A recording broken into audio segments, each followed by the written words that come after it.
because I fell in love with a man who was born in Youngstown but spent most of his adult life in Cleveland, and his name is Tim Hagen. 4 of his sisters are in the front row. A very special family of 14. Just 14. Just 7 boys and 7 girls. She had 5 under the age of 3. I remember Ada Hagen telling me that. Ada was this big. I said, shame on your husband. They're a great family. And this is very much a part of my story. So, without further ado, I'm going to read a passage. Is that all right? Yes. And then I'm going to take questions, which is what I love to do. And I'll answer anything you want, as long as it's deeply personal. Now, I could read about Tim, but I think I'll read about my mother. The reason I wrote this, ladies and gentlemen, is because I've been an actress for 40 years. My parents died, and I felt it was time that I be known for who I truly am.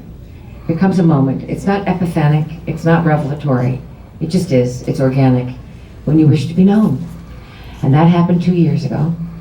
And I had the good fortune to meet a literary agent who thought I maybe had a small gift. And I sent him 60 pages. And he called me and he asked to represent me. And a few days later, there was a small but rather intriguing bidding war in New York City, and I went with Little Brown. And I wrote the book in 9 months. I went down to the beach and I did it. And I'm glad I did it. How I survived it, I don't know. But here is an excerpt that will tell you about someone pivotal, imperative to me, someone who shaped and defined me. My mother attended the president's funeral and returned a week later, just in time to have her 8th baby. This time, she stayed in the hospital longer than she had with any of her other deliveries. But what was most troubling was the appearance of a young farm girl at the back door one afternoon. A plain, straw-haired girl who carried a suitcase and said her name was Dora Lamb, and could she please come in. My father escorted this girl into the kitchen and introduced her as a mother's helper. She was to live in the maid's room, and evidently she was going to help our mother. When my mother came home, we all gathered in the front yard to greet her. Dad helped her out of the car, and smiling, she walked toward us carrying a pink bundle in one arm and a shopping bag in the other. She turned to Dora Lamb, transferred the pink bundle to her arms, and said, "Her name is Jenny. Good luck." Then she went into the house, all of us trailing behind her like ducklings. And when she reached the TV room, she took off her coat, reached into the shopping bag, and withdrew what looked like a large jar of preserves. She then proceeded to pull an ottoman over to the fireplace, and in one deft move, she jumped onto it, kissed the jar, and placed it with 2 hands dead center on the mantelpiece. "I think I'd like a drink," she called to my father, and sailed into the kitchen. We all ran to the fireplace, mad with curiosity, and climbing onto whatever pieces of furniture we could find, examined the mysterious jar. It was filled with amber liquid, in which were floating my mother's ovaries, which, just before she'd gone under, she had instructed Dr. Sharp to pickle. On the ride home, she had taken out one of her felt pens, and on a broad strip of medical tape that she had stolen from the operating room in which her hysterectomy had been performed, she had written in bold black ink, "From whence you sprang." My mother, ladies and gentlemen. My mother shaped me. My acting teacher shaped me. My sisters Tess and Maggie shaped me. Their lives and their deaths shaped me. Tim Hagen shaped me. My best friend Beth. And this is the story of the first 47 years of my life. I'll be 60 next week, and I am ready to reveal all of this.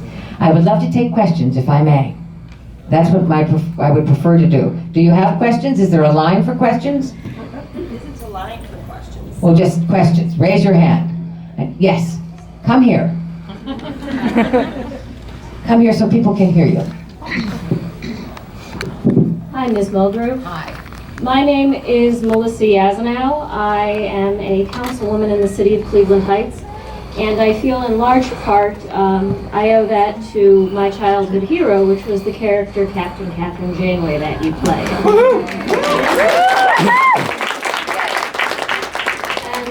And the way I see it, Captain Catherine Janeway has given a lot of people, particularly I think a lot of women, inspiration, hope, a leader, and I'm just wondering what Captain Catherine Janeway ended up giving you.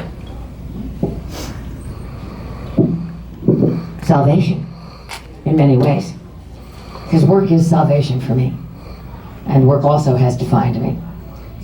It was also a very conflicted period in my life, because my sons were very young when I got that job. I was 39. And trying to balance motherhood with that job was a real challenge.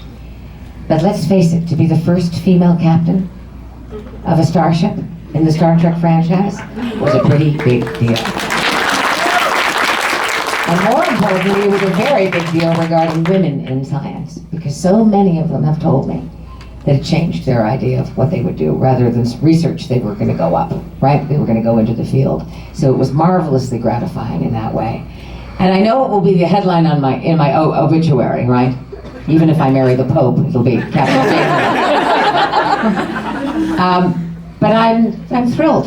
I always say I'm privileged and honored to have played it, and I am. It was a great, great thing. It was a decade of my life, and it was extraordinary. Thank you for that question. Who else? Yes, yes. Hi, I'm here with my mom. She's been watching you since Ryan's Hope. She's hard to look old enough to be your mother. And I was just wondering, what kind of, what do you feel like being on Ryan's Hope? Like, did you like playing Ryan's Hope? Did I like it?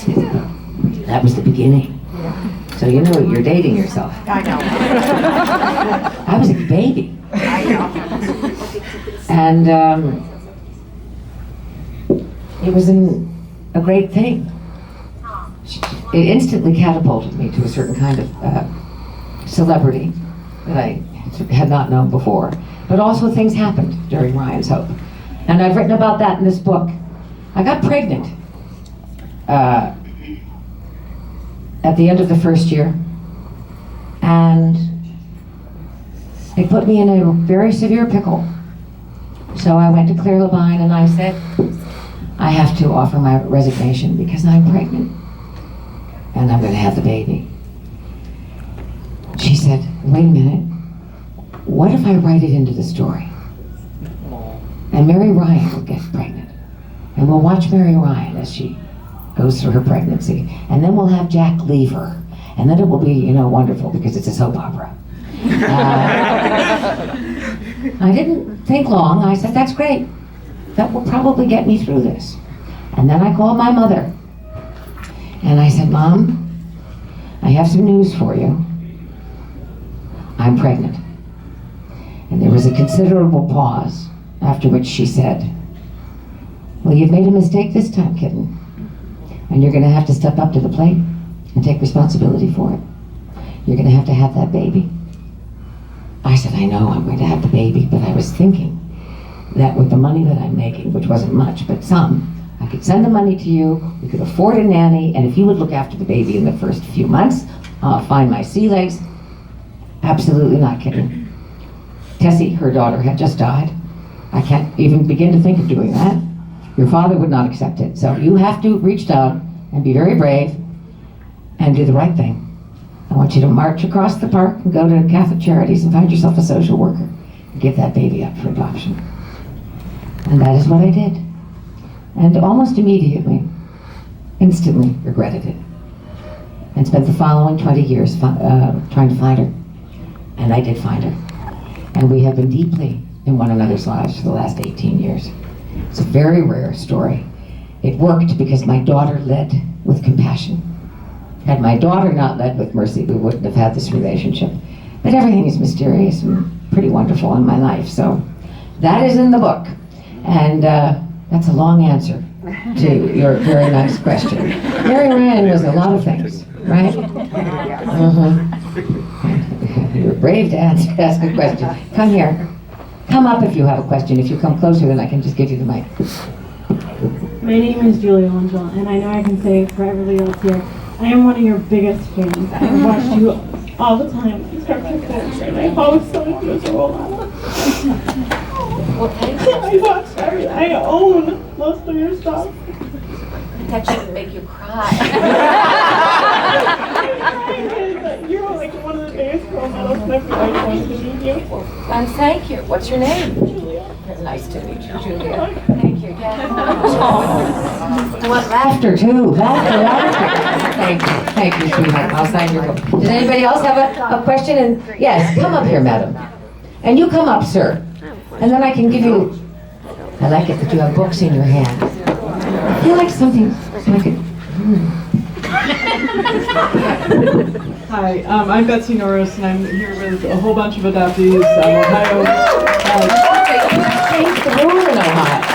Ohio just opened its records last month. Fantastic, So the adoptees and birth parents can find each other. So I just wanted to thank you for being so open about being a birth mother, because it's a story that we don't hear often enough. So. Well, I think. I'm sorry. What is your name? Betsy. Betsy.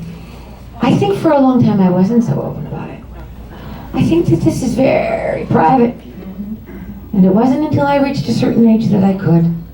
And then I realized that maybe others would like to hear it. And so that's when I decided to let it go. And I'm so glad. Yeah, so absolutely. And so Ohio has opened up its records. There's several states that have legislation that are working on opening up their records, and stories like yours really help. So thank you. Thank you. And I believe that my former sister-in-law, Elaine, is working for this organization. Right?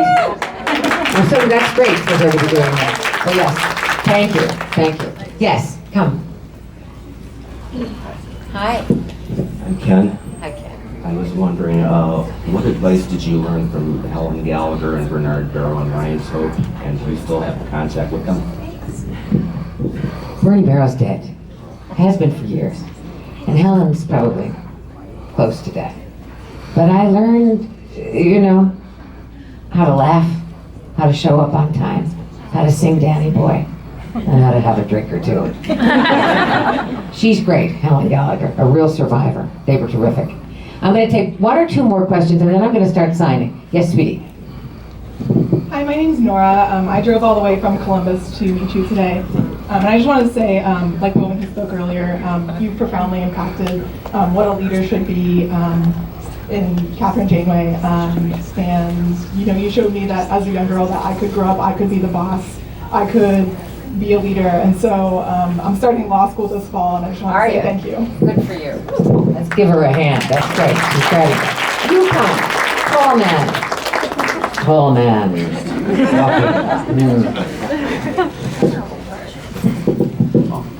Your performance is also original, I think, but specifically Janeway, as a classic movie buff, I've always thought it was sort of Kate Mulgrew playing Katharine Hepburn, playing Janeway. Was she an inspiration to you or in that performance? Hepburn? Yeah. I played Hepburn. I know that. You God. Not really. I think what you're suggesting is that I was rather affected when I played Captain Jane. Did I talk like that when I said rather again? Well, now I'm talking like this, so you know what I get to do this. One more question, darling. You come here, and then we're going to sign. Are you guys going to have a drink with me after this? Are you? I would like to. What's new for Red this season on Orange is the New Black? It's my favorite show. You know if I answer that question, they'll have my head. Wait till you see season 3. Oh wait. Because not only is it lighter in tone, a lot of laughter, there is a story in season 3 that will make the hair on the back of your neck stand up.